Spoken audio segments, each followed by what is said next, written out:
Under the authority of the Stillwater Ridge Architectural Committee, this structure has been scheduled for removal. Vacate the easement. That was the voice on my phone at 5 in the morning, read off a clipboard by a woman named Brenda Coyle, while a yellow excavator idled in my own driveway with its bucket already raised over the roof of the garage my late wife and I had built with our own hands. She was the president of our homeowners association. 4 years into a tenure she treated like an elected throne, and she was standing on my gravel in a magenta blazer and white sneakers, reading me a demolition order at an hour when most people are still asleep. The garage sat on my deeded lot, not on any easement, not on any common ground, and I had the survey to prove it. What Brenda did not know, what she had never once bothered to check in 4 years of letters, was that I had spent 31 years of my working life as the senior building inspector for this county, and that every permit she thought she held had to pass through an office I knew better than the back of my hand. So when she told me my garage was coming down on a permit, I did not argue with her on the gravel. I asked her one question. I asked to see the permit number. If a woman in a blazer woke you at 5 in the morning and pointed a machine at the last thing your wife ever helped you build, what would you have done? Would you have shouted? Would you have stood in front of the bucket? I want you to hold your answer. Because what I did was quieter than that, and it took longer, and it ended in a county hearing room with a forged signature laid flat on a table under a fluorescent light. My name is Walt Dorsey. I am 63 years old. For 31 years, I read plans and walked job sites and signed off on footings and framing for the county building department. And when I retired, I bought 4.5 acres at the top of a road called Stillwater Ridge, where the pavement gives out and the pines start. There is a particular kind of quiet up there in the early morning, before the wind comes up the valley. And Carol used to say it was the only place she had ever lived where she could hear herself think. We had spent 30 years in a tract house in town, raising our girl and saving every spare dollar. And the ridge was the thing we promised each other at the end of all that saving. My wife Carol picked the lot.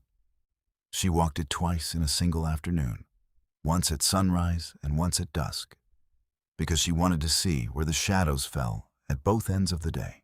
She stood in the middle of the cleared dirt with her hands on her hips and said, "This is where the garage goes. South light, room for the truck and the workbench and your father's lathe." We poured the slab the summer before she got sick. I remember the concrete truck could not make the grade on the gravel, and we had to barrow it the last 40 feet. And Carol pushed half the loads herself in a wheelbarrow that came up past her waist, sweat soaking through her shirt, laughing the whole time about how the county's strictest inspector was building his own garage with a borrowed mixer and a bad back. We framed the walls in the fall. She held the level against the studs while I drove the nails, and she laughed at me when I checked plumb 3 times on the same post, because 31 years of inspecting other men's work had made me unable to trust a wall until I had measured it myself. There is a stud on the south wall, the 3rd one in from the door, where she wrote our initials in pencil before we closed it up, hers over mine, with the date underneath. Nobody would ever see it. She did it anyway. She said the building would know. Carol died 2 years before Brenda Coyle ever knocked on my door. It was fast, faster than the doctors promised, and the garage was the last thing we finished together.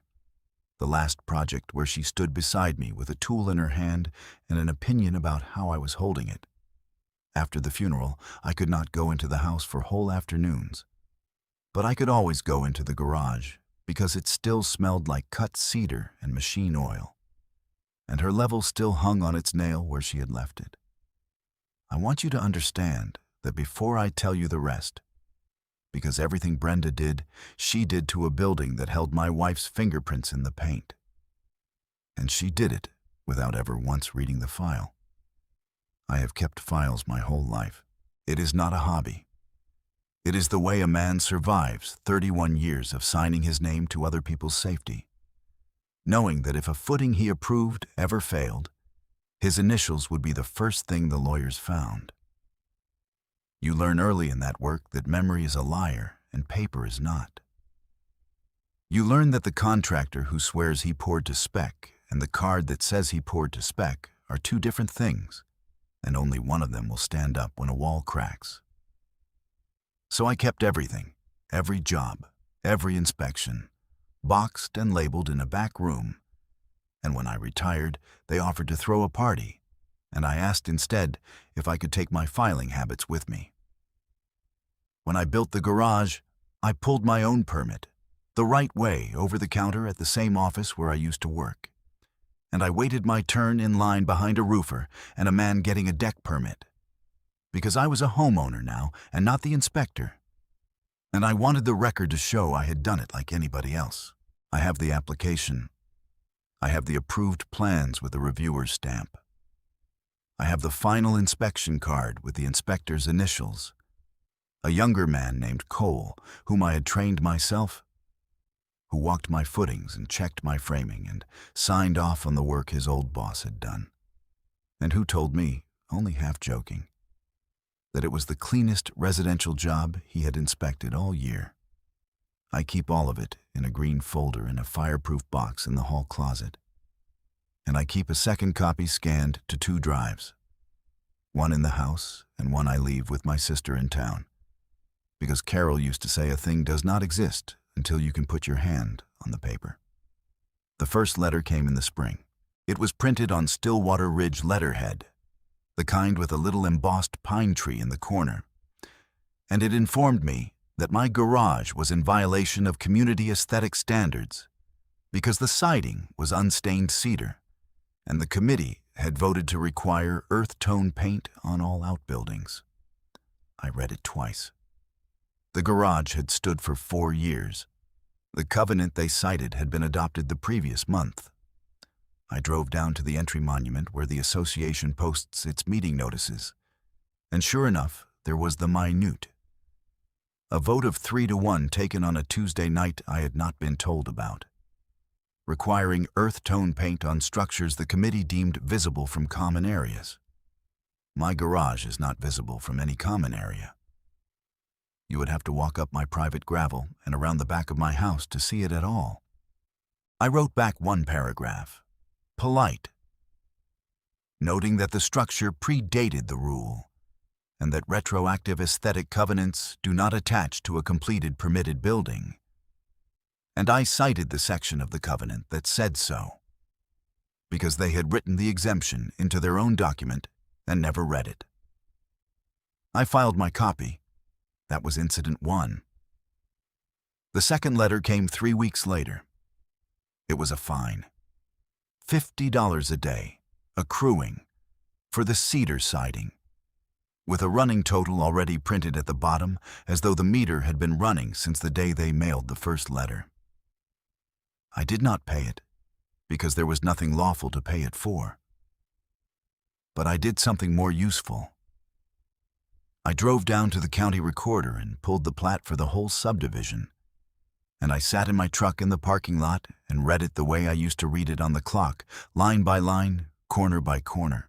My lot was its own deeded parcel, surveyed and recorded before the subdivision around it was ever platted, which meant it had been carved out and sold separately and folded into the HOA's map only on paper, not in law. The HOA's authority ran to the common areas, the road, the entry monument, the retention pond. It did not run to my 4.5 acres, and the easement Brenda kept mentioning was a 10-foot utility strip along the road frontage. Nowhere near the garage, nowhere near the house, a strip for a buried power line and nothing else. I made a copy of the plat, and I highlighted the easement in yellow, and I wrote the dimension in the margin in my own hand. That was incident 2. By summer, the letters were coming weekly, and I started to recognize Brenda's golf cart by the whine of its electric motor coming up the road. A notice about the length of my grass, which is native bunch grass on a mountain lot, and was never going to be a suburban lawn.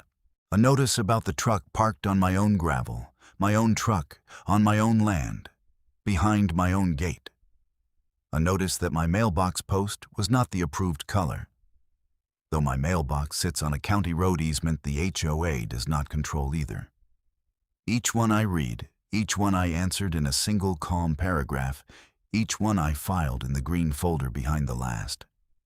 I started a log, a yellow legal pad where I wrote the date, the time, the substance, and the rules cited. And I ruled the columns with a straight edge because a log that looks like a log gets believed. By the end of August, the pad had 11 entries, and I had stopped being angry at each new one and started being almost grateful, because every letter she sent was another page in a record she did not know she was helping me build. One afternoon in that stretch, she drove the cart right up to my gate while I was changing the oil in the truck, and she would not get out, just sat there with the clipboard, and she called across the gravel, "Mr. Dorsey, this property is functionally part of our community, whether you like it or not, and the committee expects compliance." I wiped my hands on a rag and walked to the gate and told her, level, that functionally was not a word that appeared anywhere in property law, and that she was welcome to put anything she wanted in writing. She did. That was the whole of my strategy. I wanted everything in writing. Then the inspector showed up. A man in a polo shirt with a laminated badge on a lanyard knocked on my door on a Tuesday morning and announced he was there to conduct a compliance inspection of my structure on behalf of the association. I asked him who he worked for. He said the management company. I asked him for his credential number, the state license number that any person conducting a building inspection is required by law to carry and produce on request. He did not have one. He had a badge he had clearly ordered off the internet, the kind with a gold eagle and no issuing authority printed anywhere on it. The kind I had seen contractors try to wave at me 100 times over 31 years. I told him, level and quiet, that he was welcome to inspect anything he could see from the public road, and that if he stepped onto my deeded land without a license or a warrant, I would be filing a report with the state board that licenses inspectors, by name, with his face on my camera.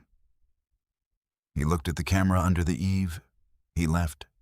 I wrote it down, the date, the time, the fake badge, the make and color of his car. That was Incident 5. I want to tell you what I felt standing in my doorway watching that man back his car down my road, because the profile of a calm man can read like a man who feels nothing. I felt my pulse in my neck. My jaw was tight enough to ache. 31 years of holding my temper in front of angry contractors had taught me that the man who raises his voice first usually loses, and the man with the better paper always wins in the end. So I did not raise my voice. I went inside and I filed the page, and I called my old office and asked a question, just one. And the answer to that question is what eventually brought the whole thing down. I am getting ahead of myself. It was my neighbor Pruitt who told me about the husband. Earl Pruitt ran cattle on the section below mine, 81 years old and sharp as a fence staple. And one evening in September, he came up to my gate with a folded newspaper under his arm and his old dog riding in the bed of his truck. He tapped the page. There was Brenda Coyle in a photograph at a groundbreaking gold shovel in her hands, hard hat sitting on top of her bob. Standing next to a man in a hard hat, the caption named as her husband, Dale Coyle, principal of Coyle Land Partners. The article was about a proposed 40-unit development called Stillwater Vista, and the map printed beside it showed the parcels the project needed. Earl put his thumb on the map. The development wrapped around 3 sides of my 4.5 acres, and the access road it required ran directly through where my garage stood. Earl looked at me over the top of his glasses and said, "She don't want your siding painted, Walt. She wants you gone." He had seen it before, he said. down in the valley 20 years back, a developer who fined an old rancher into selling. He said it the way men his age say things they have already watched happen once. That was the moment the letter stopped being about cedar siding. Brenda did not want my garage painted. She wanted my garage gone, because her husband needed the ground it stood on for a road.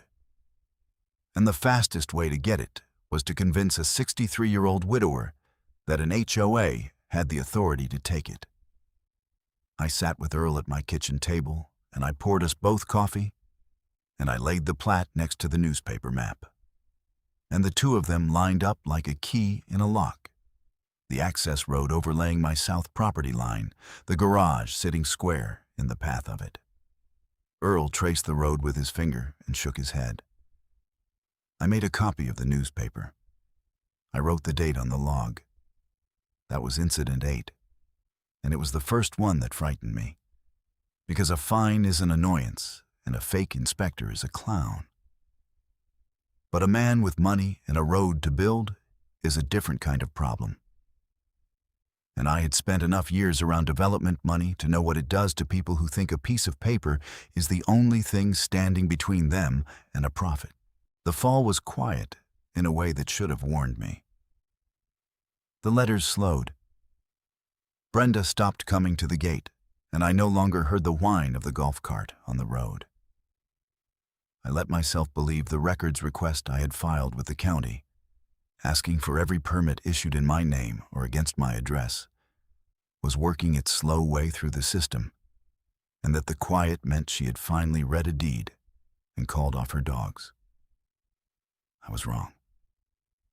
I had spent my life reading paper, and I misread the silence. The quiet did not mean she had stopped asking.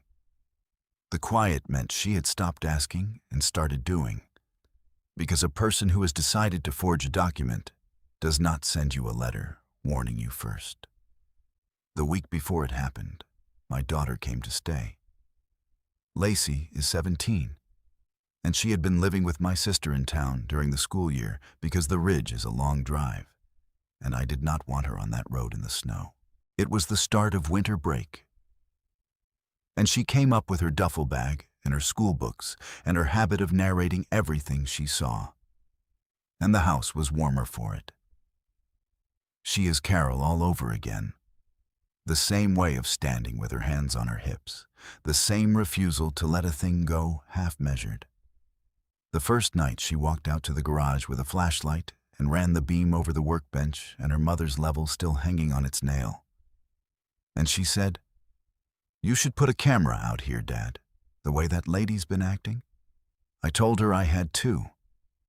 I did not tell her I had wired a third the week before, a little weatherproof thing under the eave that saved to a card and to a drive in the house at the same time. Carol's rule. A thing does not exist until you can put your hand on it. It was a Thursday. The clock by my bed said 5:02 when the diesel engine woke me.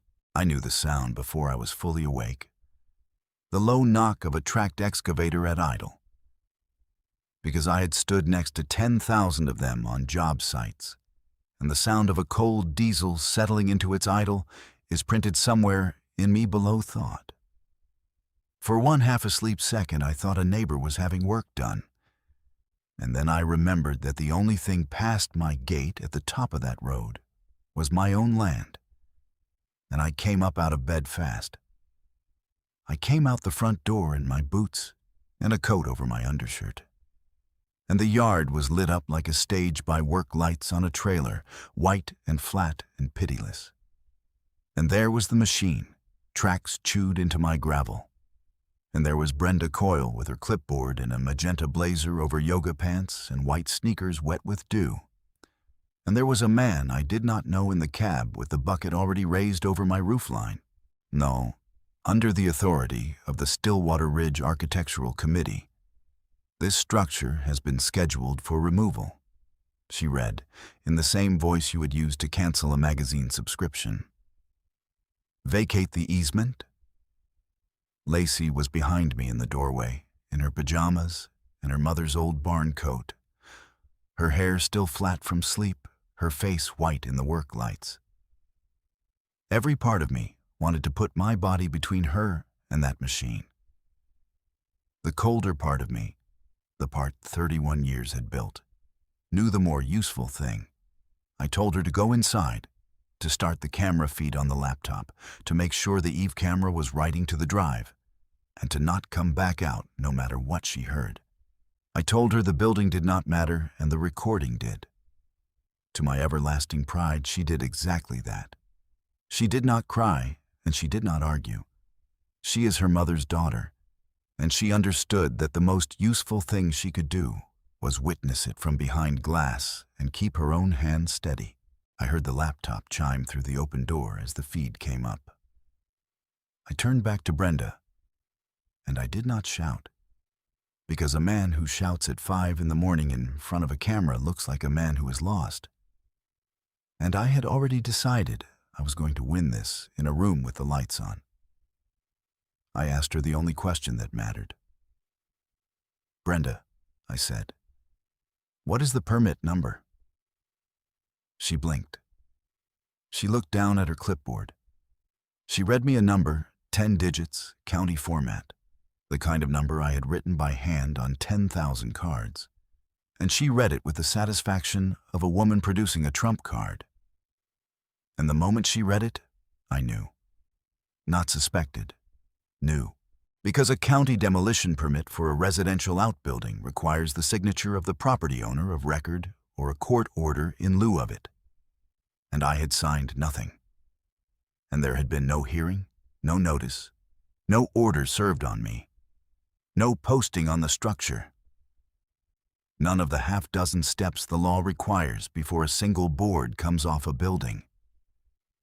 Which meant the number she was reading me was either invented or lifted from somewhere else. And either way, the document in her hand was a forgery. And forging a county permit is a felony. And she had just read the number aloud, on my gravel, in front of a running camera, with a witness behind the glass. "Stop the machine," I said. "That permit is not valid, and you are about to commit a felony on recorded video. I am a retired county building inspector. I know exactly what you are holding." For a second, something moved behind her eyes, and I thought she might stop. Then her chin came up. "The committee has voted," she said louder now, performing for the operator as much as for me. "This is functionally HOA jurisdiction. Your little shed sits in the way of progress, Mr. Dorsey, and the paperwork is in order." I have thought about that sentence many times since. Your little shed sits in the way of progress. She said it standing in front of a man who had spent his life making sure other people's progress did not fall on their heads. And she said it about a building my wife had leveled with her own hands, a building with Carol's initials written in pencil on the third stud from the door. I felt the old heat come up my neck. I did not let it reach my mouth. I had given her the warning. I had given it on camera. The rest was hers to do. The machine moved. The operator dropped the bucket and took the first bite out of the southwest corner. And the sound of my own framing splintering is a sound I will hear for the rest of my life.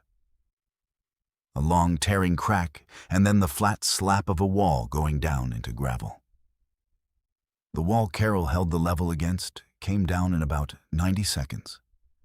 And the third stud with our initials on it went somewhere into the pile. The lathe, my father's lathe, the one he ran for 40 years and I ran for 20 more, went under the second pass with a sound like a bell breaking. I stood at the edge of the work lights, and I did not move into the swing radius until the operator paused to reposition. And then I walked in under the raised bucket with my hands up and stood on my own slab until he had no choice but to shut the machine down, because no operator alive will swing over a man standing still on the ground. By the time the diesel wound down, half the garage was a pile of cedar and broken slab in the gray dawn light. And Brenda Coyle was already walking back to her car, clipboard against her chest, as though she had completed an errand. She thought it was over. She thought a demolished building was a settled question, that you cannot unring a bell, that a widower standing in a pile of his own lumber would eventually grow tired and sell the ground that was suddenly so much easier to clear. What she did not understand, what her husband with all his money never understood, was that I had spent 31 years learning that the building is never the evidence. The building is just wood. The paper is the evidence, and the paper was all still sitting in a green folder in a fireproof box in my hall closet, untouched and dry, while my garage came down in the yard. And a copy of it was on a drive at my sister's house in town. And the last 90 seconds were saved to a card and to a laptop with the timestamp running in the corner. I called the sheriff first. A deputy named Ruiz came out within the hour, young, careful, a man maybe 30 with his hat in his hand the whole time, visibly uncomfortable standing in a field of wreckage at 6 in the morning with a widower and a teenage girl and a pile of broken cedar. He took my statement and he wrote it all down. And he was honest with me, which I respected. He told me what I already knew, that a destruction of property complaint with a contested permit was not something he could resolve at the scene, that the association would claim authority and I would claim ownership, and that it would have to be sorted by people above his pay grade. He looked at the wreckage and at the tracks in the gravel, and he was plainly unhappy about it.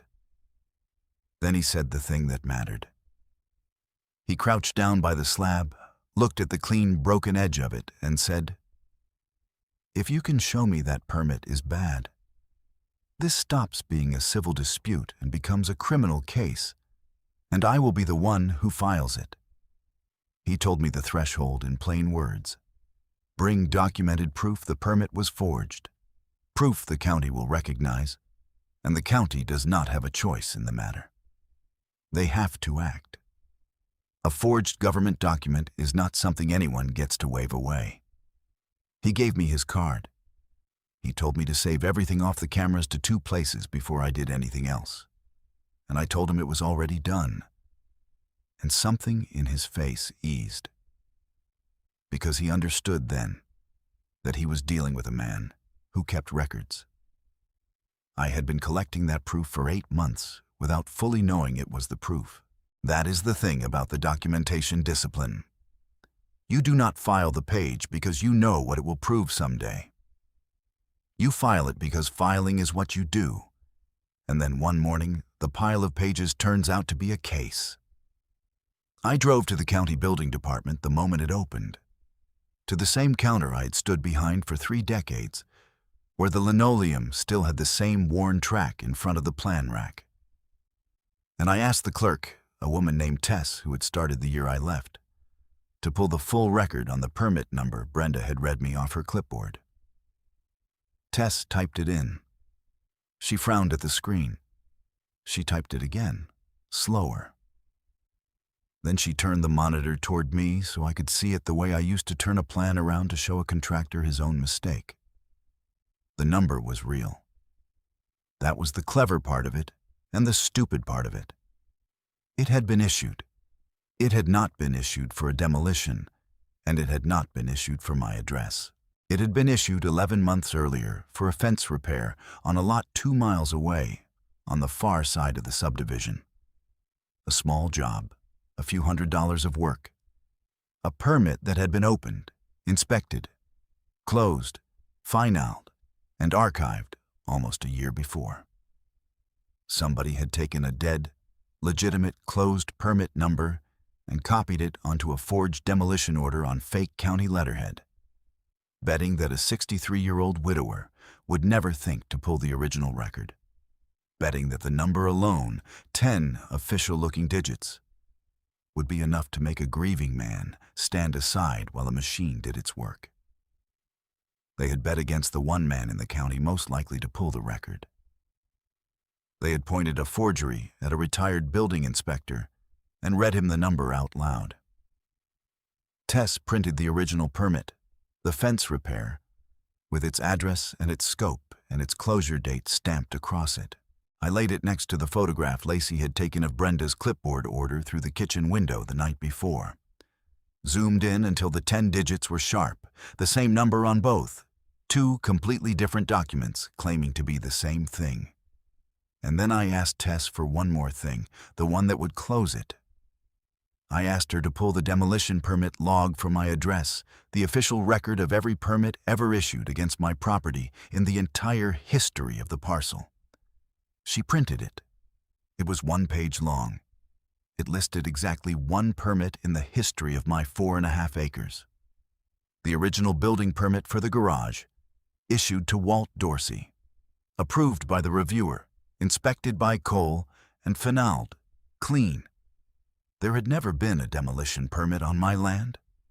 There could not have been, because I had never signed one and no court had ever ordered one. And the system that Tess and I both knew, Cole had no record of one ever existing. I filed a request that morning for a hearing before the County Building Commission, the body with authority over permit fraud, and I asked Deputy Ruiz to be present.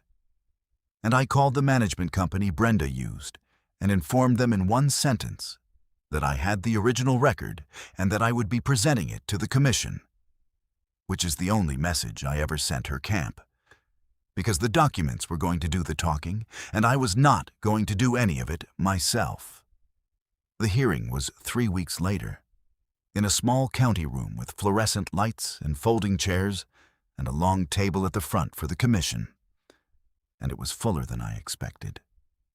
Earl Pruitt came in his good shirt, the one he wears to funerals, and sat in the second row with his hat on his knee. 2 other homeowners I barely knew came because Brenda had fined them too, over a flagpole in a fence color.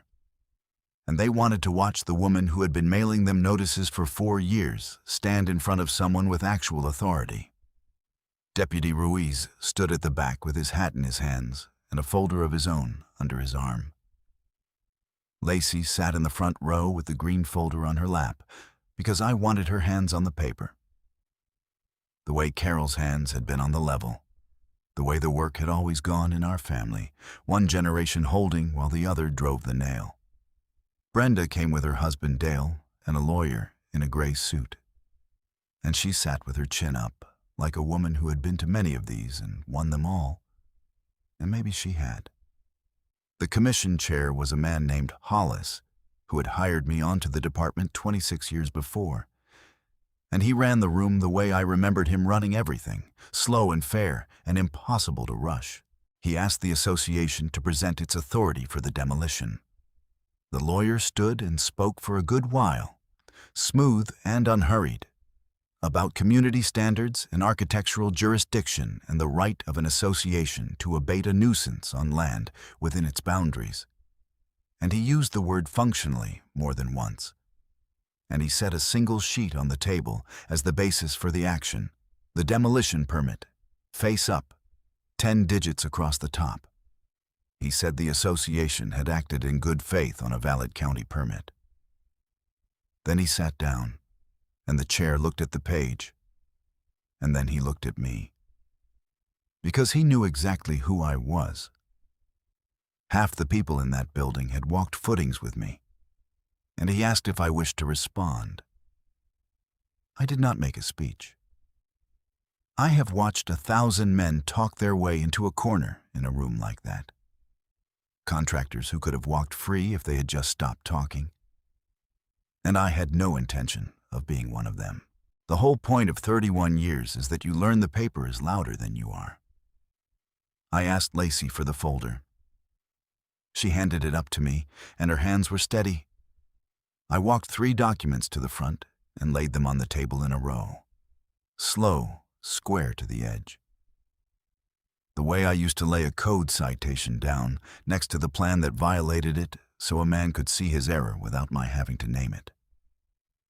The forged demolition order, with its 10-digit number across the top.